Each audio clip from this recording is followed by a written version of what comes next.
Just makes stuff a lot easier to learn.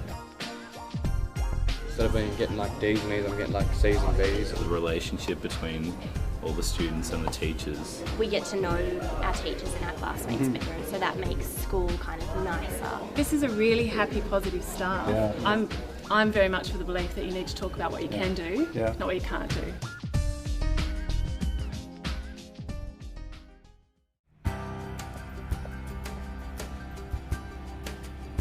Hi, welcome to Thank you. College. Yeah, it'll be great to visit the school, see what really you've been up to. excited. Yeah, good. So Thank come you. in. All right.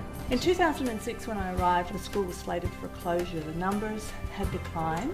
The results weren't of a high standard. The government had decided that this school would no longer exist. The staff felt very strongly that we wanted to turn that around. We wanted to stay open. That was our opportunity to change. Yeah. And that was our opportunity to reinvent ourselves. What I stand for and how I went about that, for me it's all about the heart. If I can get all my teachers on the same page, and if we can all agree on the quality or the excellence in the teaching, and then if we can make that about everything we do about that, if I can engage the heart, the head will follow it. In turn, we wanted all our students to have an opportunity to be the best they could be. First of all, we knew that was what we wanted to focus on. Okay, in terms of excellence, we decided it was excellence in the classroom. It was excellence in pedagogy. Well, this year we've got an excellent teacher, Jill, who lets us experiment and create. So, for example, with the hats, I made 2 hats from recycled paper. One girl made a paper bag dress. We also decided that everywhere you went, we would have things like, you see the word excellence there. We wanted those values to underpin everything we do. Okay, so we put things like this up everywhere. As well as excellence, opportunity and community, Dixon College is committed to providing a supportive, innovative and educationally enriched learning environment. We started with the framework around the quality teaching model. That was just a framework for us. We made it our own journey. Well, we used the quality teaching model, which was a big push by the ACT government, and they wanted to put it into all schools.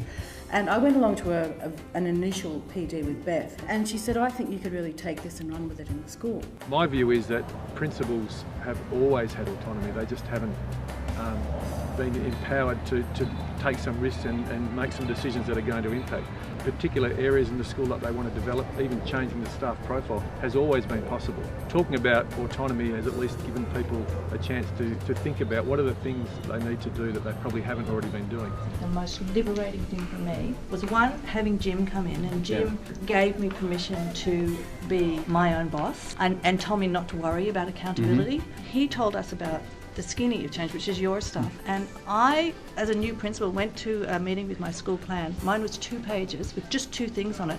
Everyone else had 27 pages. And I felt really guilty until I read your stuff and until Jim said, don't be silly. And now I love skinny plans because I can do them. The next thing we decided to do was look at people's assignments, because we thought that would be less threatening than actually going into people's classrooms. So we looked at people's assignments in terms of the clarity. We were able to see very clearly, hey, this doesn't make sense, it's not clear, it could really be improved. So what we tried to really unpack there was what it was that the teachers actually wanted and were looking for, and we wanted to make it accessible to everyone. We just wanted to open up the classroom. We wanted to make everyone share. We wanted to have feedback. There's no competitiveness in the leadership group, which is probably the first time I've come across such a, an equal leadership group where we just kind of think how we can help each other and how we can make it better for the kids. This school is amazing because if you have an idea, like an innovative idea, and you can support it, you get the support to run with it and try it out.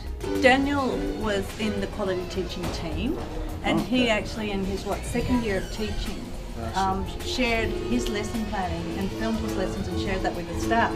And we also gave them a checklist of things to do to make sure, like in your introduction, do you cover these topics, so you are being explicit in the body of your speech. And so the kids can go through their list and the checklist and say, okay, have I done this? Yes, yes, yes, yes. People don't always like change, but when they could see that it was something which was practical and which was going to work for them and which was going to improve things for their students, then people got on board with a really good grace. Oh, it's fun. They're a good class. Look busy. One of the best things about the school is Beth, because you go to her with a crazy idea, and I go to Beth and I say, hey, why don't we do this? She says, great. I've never heard that woman say no.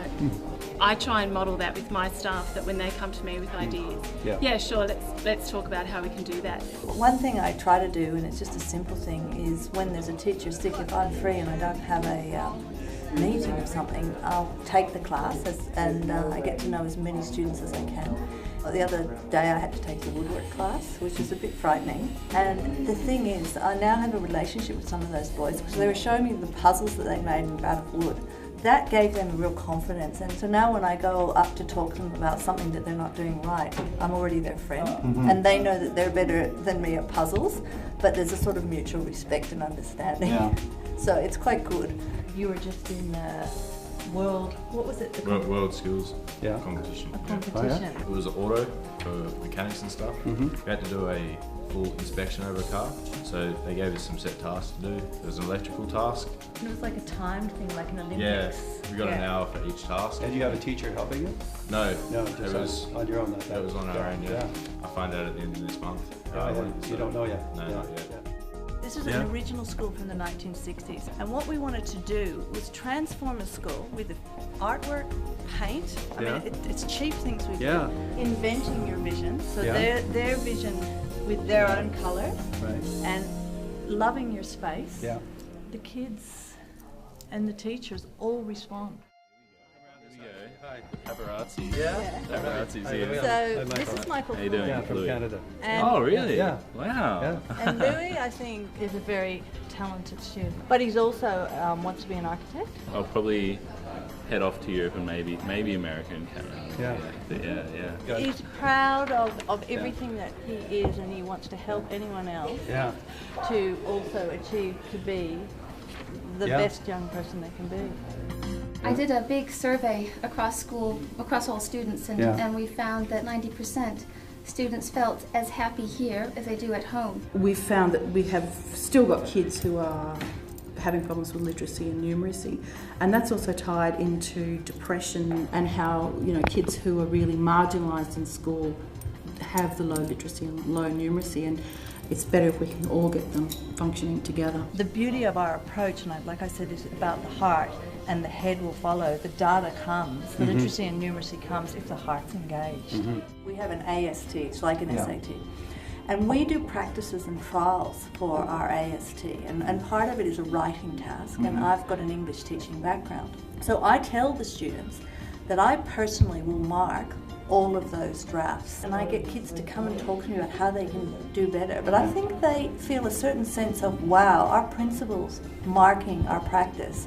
She really cares about how well our school does, so I'm going to try that a little bit harder. My ATAR tertiary entrance rank has gone up from the 70s to the mid-80s. We just don't want to get complacent. Now our thing is how can we keep getting better? What else can we do? It's been a really exciting journey, sort of from, let's say, 2008 through to 2011.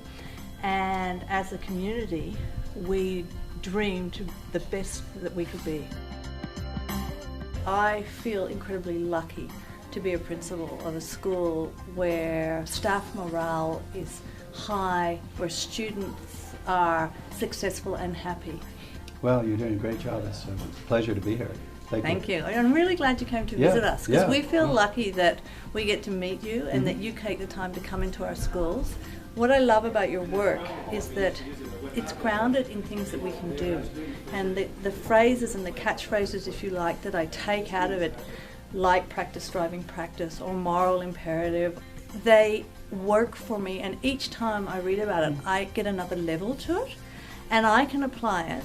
So it's taking the same basic ingredients but making your own recipe to suit your environment. Yeah, that's perfect. Yeah.